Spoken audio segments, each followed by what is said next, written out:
But this callous disregard for the right to life of every human on the face of the earth has been predicted before in the New Testament. John was moved to write, quote, "Yea, the time cometh, that whosoever killeth you will think that he doeth God's service," unquote.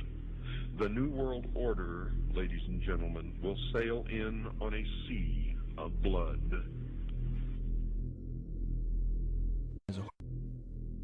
The same New Agers who call for peace, love, harmony, and world unity, when confronted with separatists, for example, fundamentalist Christians, you start to see a darker side to them.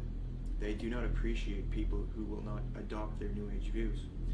For example, a major New Age figure, David Spangler, who was in a group known as Planetary Citizens, which was a UN group, stated something to the effect of, we can take all the marshmallows, all the scriptures, all the tablets, and have a jolly good bonfire. So essentially, he's promoting the abolition of these faiths.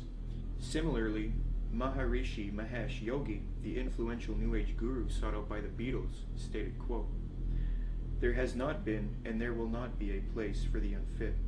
The fit will lead, and if the unfit are not coming along, there is no place for them. In the place where light dominates, there is no place for darkness." See, in his thinking, the fit are the New Agers, and the unfit are those who do not adopt the New Age beliefs. People who are, for example, fundamentalist Christians, Jews, people like this. So essentially, you see a lot of intolerance within the New Age movement. It's not all nice and dandy with these people. You know, they have the mask, they have the appearance of peace, love, harmony, but in their writings, they do come out and say that there is no place for Christians and people who do not accept their beliefs.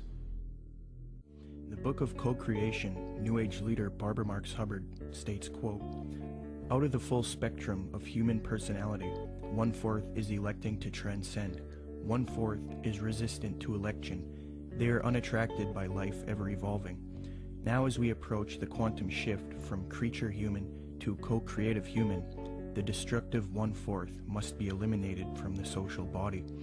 Fortunately, you, dearly beloveds, are not responsible for this act. We are. We are in charge of God's selection process for planet Earth. He selects, we destroy. We are the riders of the pale horse, death."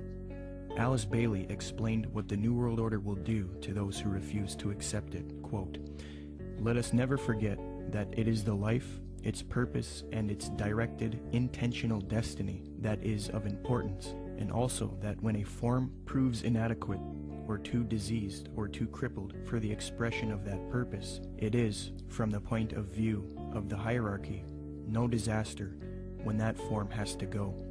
Death is not a disaster to be feared. The work of the destroyer is not really cruel or undesirable. Therefore, there is much destruction permitted by the custodians of the plan, and much evil turned into good." Unquote. Blavatsky's peer, Aleister Crowley, said an Egyptian entity told him Christianity would be destroyed at the advent of the New Age. Quote, "A peer of Blavatsky's, often called the prophet of the New Age, Aleister Crowley, claimed to have been visited in the spring of 1904 by an Egyptian entity called Oase, who foretold to Crowley the end of Christianity." Unquote. But if you dig deep into the literature, yes, they're going to be extremely intolerant. David Spangler had talked about the Luciferic initiation and these types of things. And we look in the Bible and we can look at like Revelation 13 and where all they that do not receive the mark and the mark of the beast in their right hand or their forehead, you know, are going to essentially forfeit their life. This is how intolerant it's going to become. It's going to be their way or no way. And so, no, they're not going to have any tolerance. I think at first they're going to come as real nice guys, though. I don't think they're going to do that right off the bat. But eventually it's going to get to the point where enough people have bought into it and enough strong delusion is there that, yeah, they're not going to be tolerant whatsoever. Barbara Marx Hubbard states, "The end of this phase of evolution shall come. All will know their choice. All will be required to choose. All who choose to be natural Christs will be guided from within as to how to proceed. All who choose not to evolve will die off. The kindergarten class of Earth will be over." Unquote. New World Order research involving lectures, radio addresses, and writing used to be conducted by people such as William Cooper, Fritz Springmeier, John Todd, Randall N. Baer, and Kent Hovind. The unifying factor in all of these people was that they were all Christians. They would expose the New World Order and its New Age Luciferian communist aims. They would promote belief in Jesus Christ and the Word of God, and tell people to resist the mystery religions of Theosophy and Freemasonry while exposing them. However, all of these men have either been murdered or framed and jailed, silenced. William Cooper was shot dead in 2001 as he was ambushed. Fritz Springmeier was framed, discredited, and jailed. Randall N. Baer had his car ran off of a mountain pass. John Todd was framed, discredited, jailed, and then murdered. Kent Hovind was singled out for tax evasion and then jailed.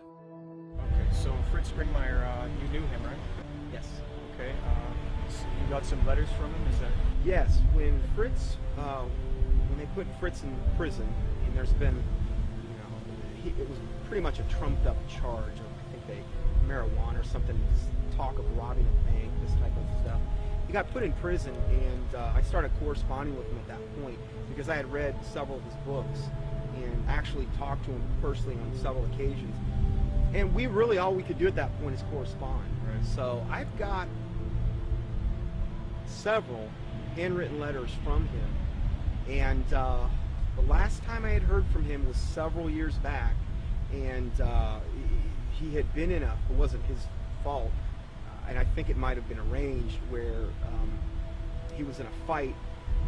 He didn't fight back. Yeah. The guy came and he told me that he was just using his head like a soccer ball, essentially. Really? Oh, it was sad. Wow. It was sad. And Fritz, he never complained in these letters. Yeah. He never, it wasn't like he was like, oh, woe is me, I'm in prison and this or that. He always had a great attitude. He was trying to help others. Fritz Springmeier. Now that the Christian New World Order have been silenced, the truth movement has been infiltrated by people who purport to be against the New World Order, yet they advocate the New Age religion, a new utopia, and they all speak against Christianity and the Bible. The people who took over the truth movement and who are allowed to live and teach the public, such as Jordan Maxwell, Michael Tessarion, Peter Joseph, David Icke, and others, all of these people have one unifying factor. They are all strictly against Christianity, and they are all heavily associated with the New Age, Theosophy, and Freemasonry.